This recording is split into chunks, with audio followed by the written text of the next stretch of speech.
골로새서 4장 7절에서 18절 말씀을 중심으로 복음 전파를 위한 팀워크라는 제목으로 말씀을 나누겠습니다.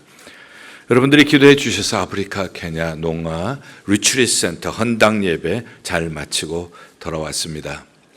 제가 케냐에 도착해서 헌당 예배 시간까지 조금 시간이 있어서 마사이 마라라고 하는 케냐 국립공원 사파리죠. 거기를 1박 2일로 다녀왔습니다.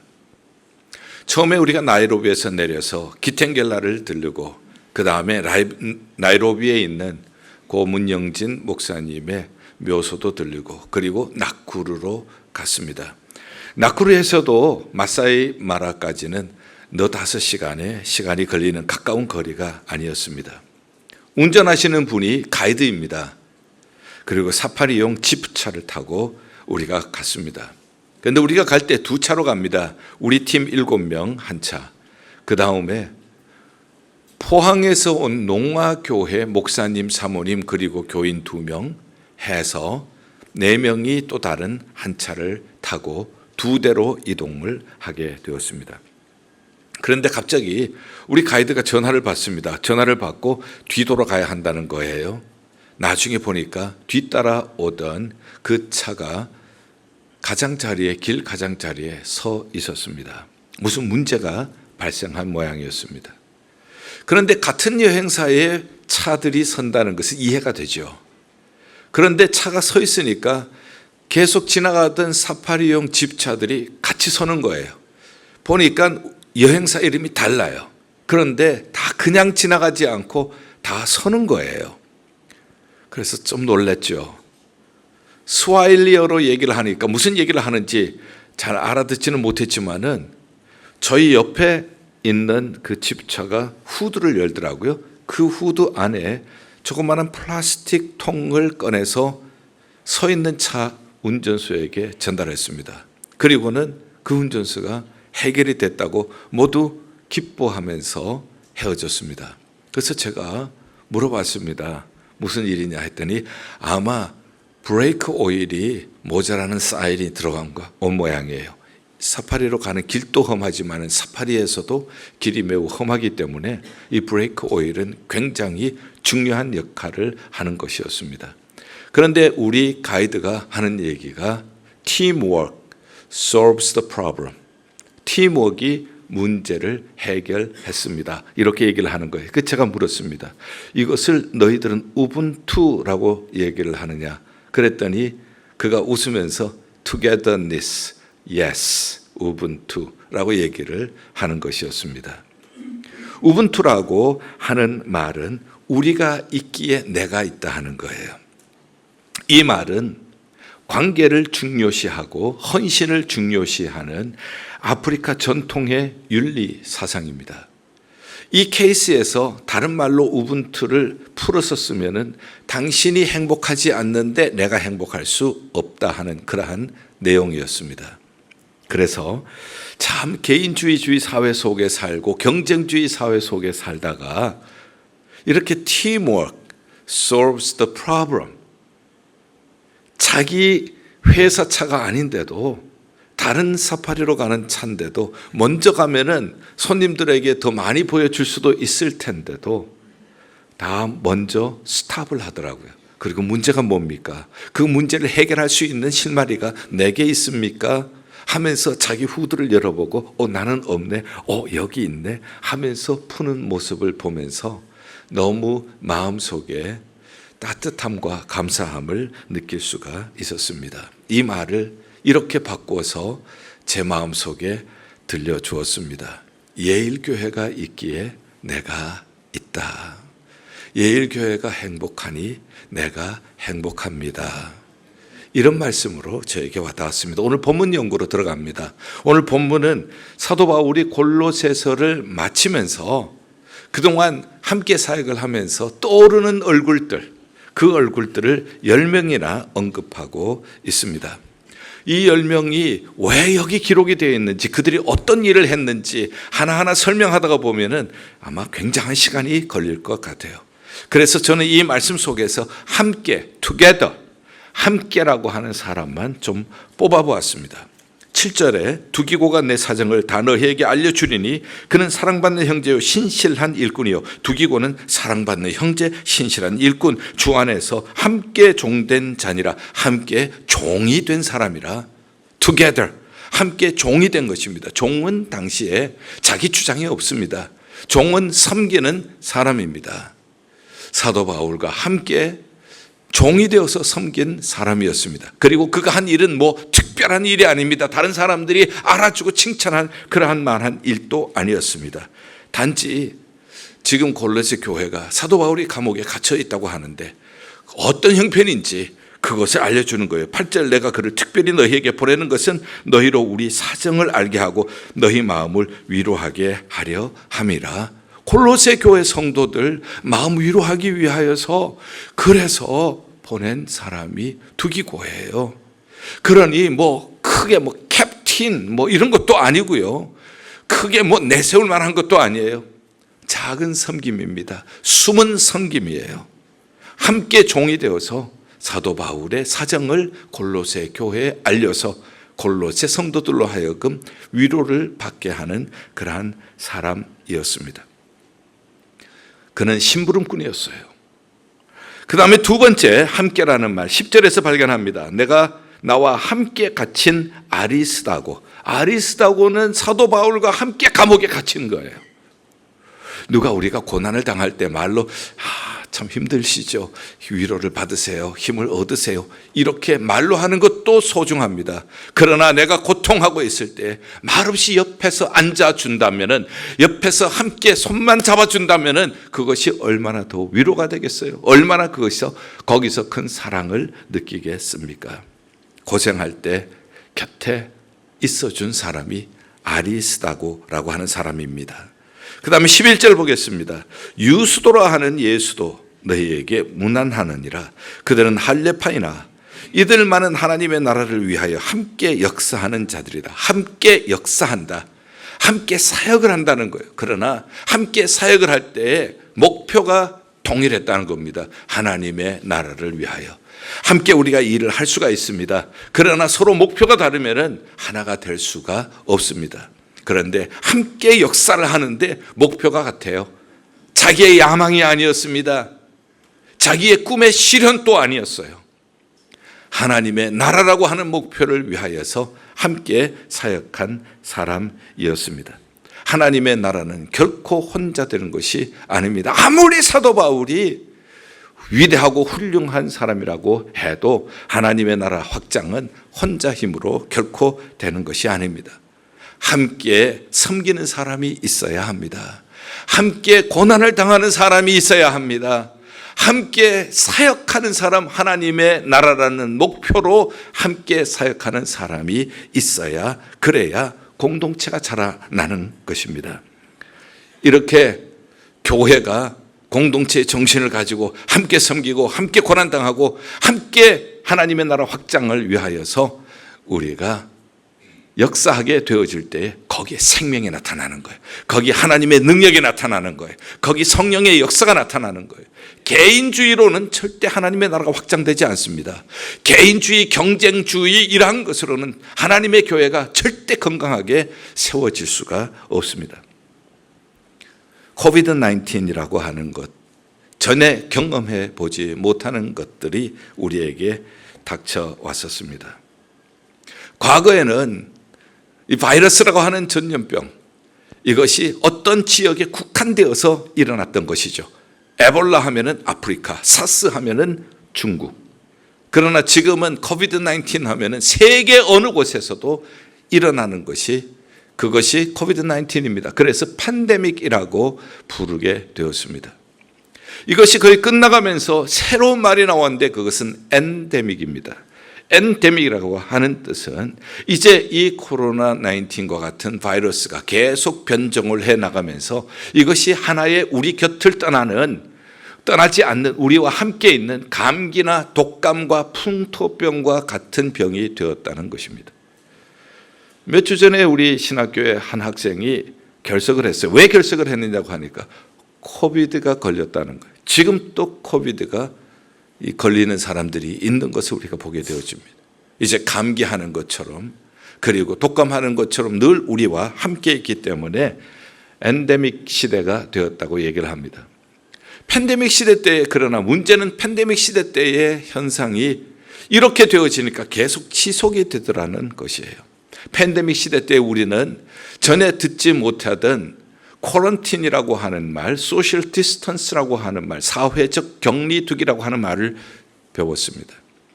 그래서 함께 모일 수가 없게 되었고요. 그래서 교회도, 이 큰 교회도 설교자, 방송 진행자, 그리고 반주자 3명만 들어서 예배를 드린 적도 있었습니다. 그때 참 고마웠던 것이 온라인 예배였어요. 함께 우리가 예배를 드릴 수 없으나 예배를 드리는 모습을 우리가 함께 온라인으로 TV를 통해서 볼 수가 있게 되기 때문이었습니다. 그래서 그때 이런 말씀을 드렸어요. 여러분들 교회에서 예배를 드리시는 것처럼 정장을 하시고, 그리고 예배의 영과 진리로 하나님 앞에 예배를 드리도록 해 주십시오. 그리고 이렇게 여러분들이 예배한 모습을 사진을 찍어서 보내주십시오. 이렇게 부탁을 드렸습니다. 그랬더니 몇 분들이 이 사진을 보내주셨는데 저에게는 얼마나 위로가 되었는지 몰라요. 텅 빈 예배실에 혼자 설교를 해야 하는 그러한 목사에게 여러분들이 가정에서 정성껏 옷을 차려입고 자녀들과 함께 예배드리는 모습 사진으로 보내주시는 것이 너무너무 그렇게 위로가 될 수가 없었어요. 그런데 세월이 이제 지나가면서 이러한 모습들이 흐트러지기를 시작을 합니다. 처음에는 영과 진리로 하나님 앞에 예배당에서 예배드리는 것처럼 예배를 드리겠습니다, 이렇게 하다가 세월이 지나가면서 예배 시간에, 설교 시간에 물도 마시고 커피도 마시고 전화도 받고, 그 다음에는 옷차림도 흐트러지기를 시작을 하고, 이렇게 되기 시작하는 것을 전해 듣기 시작했습니다. 이런 것은 절대 사진을 찍어서 보내지 않으시더라고요. 그냥 전해드리는 얘기였습니다. 그러다가 이 팬데믹이 끝났습니다. 리오픈을 하게 되었습니다. 리오픈을 하게 되어지면서 이제 성도님들이 돌아오는데 얼마나 반가운지, 그 성도님들 한 분 한 분들이 돌아오시는 모습이 마치 이산가족들을 상봉하는 것처럼 그렇게 반가웠어요. 함께 모여서 예배 드리는 것이 이렇게 소중한 줄 예전에 몰랐습니다. 예배를 마치고 음식을 함께 나누는 것이 이렇게 좋은 일인지 예전에 몰랐습니다 하면서 기뻐하면서 우리가 함께 예배를 드리며 함께 교제를 나누었습니다. 문제는 다 돌아오지 않더라는 겁니다. 우리 교회는 비교적 많은 퍼센티지가 돌아오지만은 아직까지 우리가 팬데믹 전만큼 돌아오지 않았습니다. 이런 것은 우리 교회만의 문제가 아닙니다. 전 세계의 동일한 문제입니다. 전 세계의 교회 그리고 목회자들의 숙제가 되었어요. 이렇게 돌아오지 않는 성도들로 인하여서 작은 교회들이 문을 닫는 교회들도 많이 생기게 되었습니다. 이제 어떻게 하면은 이 성도님들을 다시금 하나님의 교회로 모여서 개인주의가 아니라 경쟁 사회가 아니라 함께 섬기고 함께 예배하고 함께 고난을 당하고 함께 하나님의 나라를 위하여서 사역할까?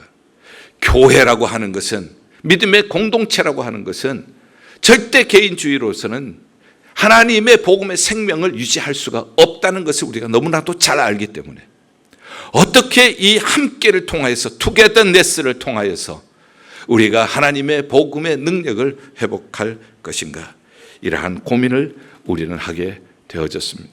이번에 농아리추리센터를 헌당 예배를 드릴 때도 투게더네스였습니다. 우리 교회 7명만이 아니었습니다. 조금 전에 말씀드렸던 포항에 농아교회 목사님 사모님 그리고 교인 4명, 그 다음에 광주에서 찬양사역으로 교회를 지금 시작하고 계시는 목사님 사모님 그리고 교인 3명 해서 모두 5명, 그리고 버지니아에서 4명의 성도님들, 이렇게 해서 함께 모였습니다. 그리고 임금희 선교사님의 큰 따님 한국에서 오셨고요, 둘째 따님 독일의 슈투트가르트에서 오셨고요, 모두 우리가 함께 왔습니다. 함께 올 때 그냥 오지 않고 우리는 기념 타올을 200개 준비를 했고요, 그리고 손톱깎이 200개, 그리고 뷰티 서플라이 이런 것들, 그리고 선교사님의 필요한 것들, 음식들 모든 것들을 가져왔어요. 버지니아에서 오는 팀들은 모자, 티셔츠, 그리고 그리고 양복 뭐 이런 것들 다 가지고 오셨고요. 모두 함께 가지고 와서 우리가 예배를 드리게 되었습니다. 결코 혼자만이 이룰 수 없는 그러한 것을 다시 한번 경험하게 되었죠. 자, 이렇게 공동체라고 하는 것, 점점 갈수록 교회의 본질, 복음의 본질은 공동체예요. 그리스도를 머리로 해서 우리는 각 지체가 되어서 함께 섬기고 함께 고난당하고 함께 복음을 위하여 사역할 때에 복음의 능력이 그 가운데 나타나게 되어지고 복음의 능력이 가는 곳마다 세상을 변화시키는 그러한 능력이 나타나게 될 것입니다. 자, 결론적으로 말씀을 드립니다. 바울은 18절에 나의 메인 것을 생각하라, 은혜가 너희에게 있을지어다, 이렇게 말씀을 맺고 있습니다. 10명의 사람들을 쭉 설명을 하고 난 다음에 메인 것을 생각하라. 그는 감옥에 지금 매여 있는 거예요. 제가 여러분들과 가끔씩 말씀을 나누면서 이런 말씀을 드리죠. 여러분들 생활은 여러분들보다 못한 사람을 바라보고 신앙은 여러분들보다 높은 사람을 바라보셔야 합니다. 생활을 여러분들이 아무리 많은 것을 가져도 여러분들보다 더 가진 사람을 보면은 만족이 없고 불평이 생기게 되어집니다. 그러므로 생활은 여러분들보다 못한 사람을 보시고 신앙은 여러분들보다 나은 사람을 보시고 거기에 신앙의 도전을 받고 신앙의 성장을 도모해야 합니다. 이런 말씀을 드리죠. 이번에 마사이 부족이 사는 그러한 마을을 방문했습니다. 여전히 소똥으로 집을 짓고 있고요. 전기도 없고 컴컴하고요. 그냥 풀밭이 거의 풀하고 소똥하고 반반이에요. 그러한 곳에서 우리가 방문을 하고 나서 얼마나 우리가 참 많은 것을 누리고 살고 있는가 하는 것을 다시 한번 생각을 하고 감사하는 마음을 가지게 되었습니다. 사도 바울이 나의 메인 것을 생각하라. 어떤 사람은 복음을 위하여서 감옥에 매여 있는데 나는 평안하고 감옥에 매인 것도 아니고 자유로운 가운데서도 주님을 위하여서 얼마만큼 내가 일을 하고 있는가. 바로 그 얘기예요. 나의 메인 것을 생각하라. 신앙은 자기보다 높은 사람을 생각을 할 때에 우리는 도전이 생기거든요.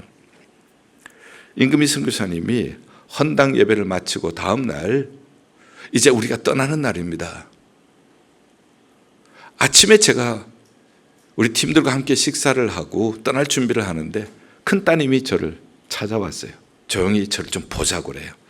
그래서 나가봤죠. 그랬더니 어머니가 쓰러지셨어요. 얘기를 합니다. 목사님 오셔서 기도 좀 해주시면 좋겠습니다. 그래서 그 방을 찾아갔어요. 누워 계시더라고요. 그러면서 저보고 만져보라고 해서 머리 뒤 이만한 혹이 생겼더라고요. 어쩐 일이세요? 했더니 세수를 하다가 그냥 페인트가 돼서 뒤로 넘어지셔서 벽에 부딪혀서 그렇게 혹이 생기셨다는 거예요. 그래서 제가 토하셨어요? 토하지 않으셨대요. 토하면은 뇌진탕이면 이건 문제가 심각하거든요. 그 다음에 뼈 부러진 데 없으세요? 뼈는 다치지 않았다고 그래요. 아, 다행입니다. 그러면은 시간이 가면은 회복이 될 것입니다. 이렇게 얘기를 하는 중에 저에게 이런 얘기를 하더라고요. 제가 몸이 상하면 이제 예배도 헌당 예배도 잘 드렸고 가만히 있지 않을 텐데 하나님께서 좀 쉬라고 이러한 시간을 주시는 것 같습니다. 그런데 그 옆에는 누가 있었는가 하면은 농아들이 제가 오기 전부터 그 옆에서 수화로 찬양을 하고 있었어요. 거기에 한 사람은 15살에 나이로비에서 농아 거린으로서 길거리에서 국을 하던 사람이에요. 임금희 선교사님을 만나서 예수 믿게 되어지고 그리고 그의 성실함을 보고 신학교에 보내서 전도사가 되게 했습니다. 계속해서 양육해서 PCEA의 최초의 농아 목사가 되게 했습니다. PCEA라고 하는 것은 Presbyterian Church of East Africa라는 뜻이에요. 케냐에서는 최대의 교단입니다. 그리고 거기는 뭐 의과대학, 일반 대학, 뭐 모든 것들을 다 또 여러 가지 부동산 뭐 이런 것들을 다 소유하고 있는 아주 거대 교단이에요. 그렇기 때문에 나쿠루 지역에는 PCEA 리트리트 센터가 있는데 그 리트리트 센터가 썩 괜찮아요. 식당도 있고요, 숙소도 있고, 숙소는 웬만한 호텔급이에요. 그렇게 가지고 있는 그곳의 맞은편에 지금 그곳을 사용할 수 있도록 농아 리트리트 센터가 지어진 것이거든요. 자, 이 오본요 목사 15살에 듣지 못하는 농아 거지, 그를 만나서 어머니처럼 길러서 지금 목사가 되어 있는데 의젓한 목사가 되어 있어요. 그리고 그의 부인은 임금희 선교사님이 가실 때 꼭 뒤에서 손잡고 함께 가고 딸보다가 더해요. 오본요 목사님이나 사모님은 아들보다 딸보다가 더 지극히 섬기는 것을 보게 되었습니다. 농아 두 분이 농아인데 그 사이에서 태어난 아들은 잘 들을 수 있는 아들이에요. 보통 농아들이 아프리카에 많은 것은 에이즈 때문에 혹은 매독 때문에 그런 가운데서 아기가 생기면은 농아로 태어나는 경우가 많다고 그래요. 그리고 어린 시절에 열병을 앓다가 청각을 잊어버리는 경우도 많다고 합니다. 그런데 여기는 이제 양쪽 부모님이 다 농아지만은 정상인으로 태어난 거예요. 그러니 어려서부터 어머니가 아버지가 하시는 수화를 배우게 되겠죠. 뿐만 아니라 아주 머리가 총명해요. 공부도 잘하고 영어도 잘 배우고. 그렇게 해서 케냐 대통령이 국민 담화를 할 때 TV에서 담화를 하면 옆에서 수화하는 사람이 있잖아요. 지금 이 오본요 목사님의 아들 브라이언은 대통령 수화 통역 담당이에요.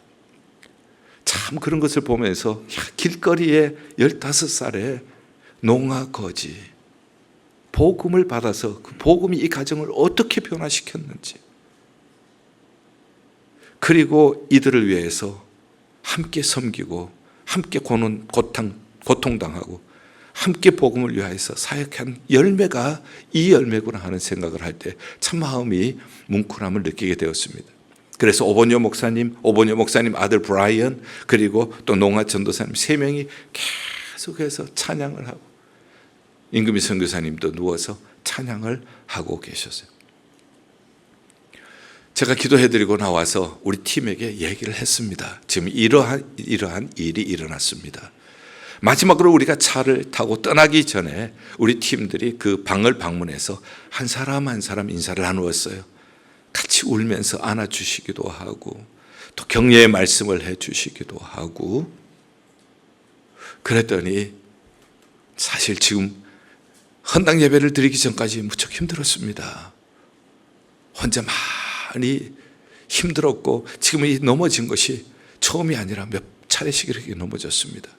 그리고 설사가 계속 나서 설사가 그치지 않아서 제 아내에게 설사약을, 지사제를 좀 사달라고 해서 그렇게 그것을 약을 사고 갔는데, 우리가 케냐 공항에 도착했을 때 얼굴이 거의 반송장처럼 보이는 거예요. 청백한 얼굴 색깔, 아주 힘이 없는 그런 모습으로 공항에 마중을 나오셨더라고요. 그런데 이렇게 하나님께서 내가 이렇게 쓰러진 것은 그동안 내가 받지 못한 위로 여러분들을 통해서 하나님이 다 받게 해주시기 위하여, 그래서 하나님이 여기 이렇게 쓰러지게 하셨나 봐요. 한 분 한 분들 고맙다고 인사를 하면서 눈물로 그 위로를 받는 모습을 보았습니다. 그러면서 자기의 좌우명을 말씀하시더라고요. 자기 좌우명은 누가복음 14장 12절에서 14절 말씀이라는 겁니다. 누가복음 14장 12절에서 14절 말씀에는 예수님의 이런 비유가 나옵니다. 잔치를 베풀거든 가족이나 부자를 초청하지 마라. 그들은 나중에 갚으면은 너의 선행이 다 헛것이 되어진다. 차라리 가난한 사람, 병든 사람, 앞을 못 보는 사람, 이런 사람들을 초청해라. 이런 사람들은 갚을 능력이 없기 때문에 의인의 부활 시에 하나님께서 갚아 주시리라. 자기는 그걸 좌우명으로 생각한다는 거예요. 농아들을 섬기는 것, 그들을 먹이는 것, 그들을 양육하는 것, 끝이 없다는 거예요. 해도 끝이 없다는 거예요. 때로는 낙심될 때도 있고 때로는 지칠 때도 있지만은 이 말씀이 자기를 붙들어준 힘이었다는 거예요. 갚을 자격이 없는 사람 보세요. 여기 농아들 못 갚아요.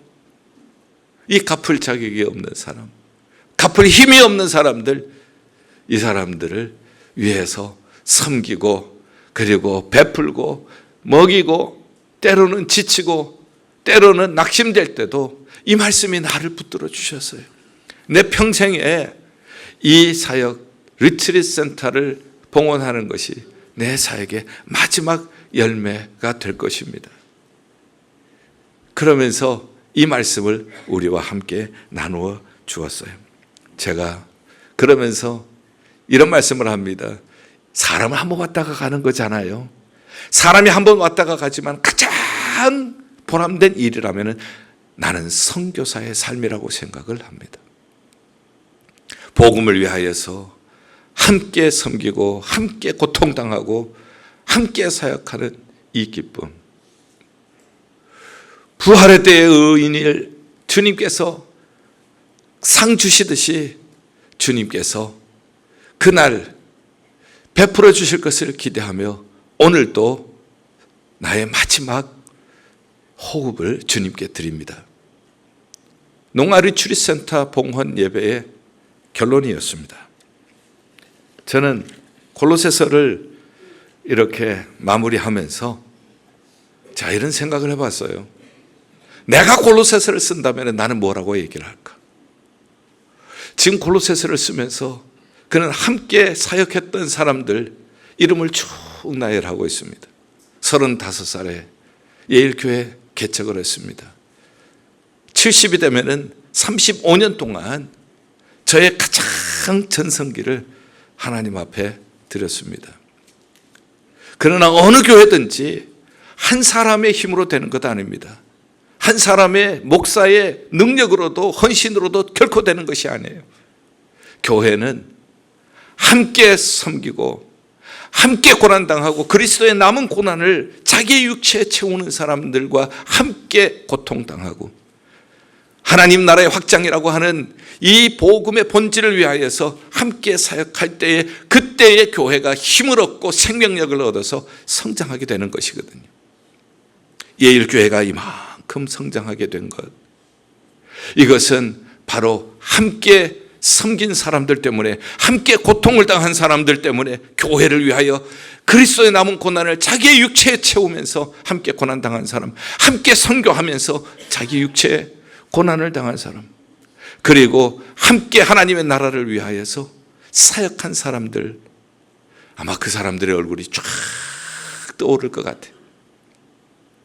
사도 바울이 이름 하나하나를 기억하면서 그 사람들과의 관계, 그 사람들과 맺었던 것, 함께 기도했던 것, 함께 하나님 앞에 부르짖었던 것 다 떠오르는 것처럼 제가 골로새서를 마무리한다면은 예일교회에서 35년 동안 은퇴할 때까지 35년 동안 함께 섬겼던 얼굴들이 쫙 펼쳐지게 될 것 같아요.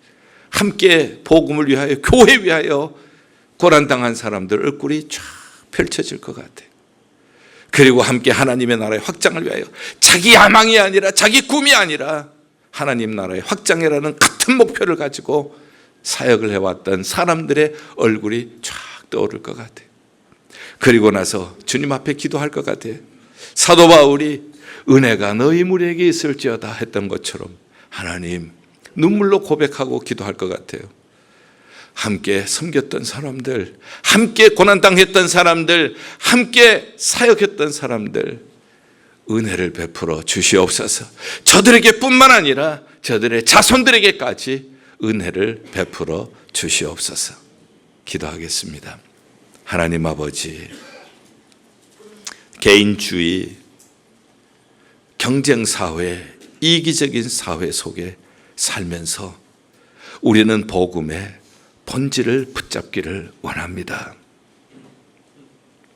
우리가 팀워크로서 그리스도의 몸된 교회의 지체로서 함께 사역하고 함께 고난당하고 함께 섬기면서 하나님의 생명을 증거하는 교회, 주님 오시는 그날까지 이런 교회 꼭 되게 하여 주시옵소서. 예수 그리스도의 이름으로 기도하옵나이다. 아멘.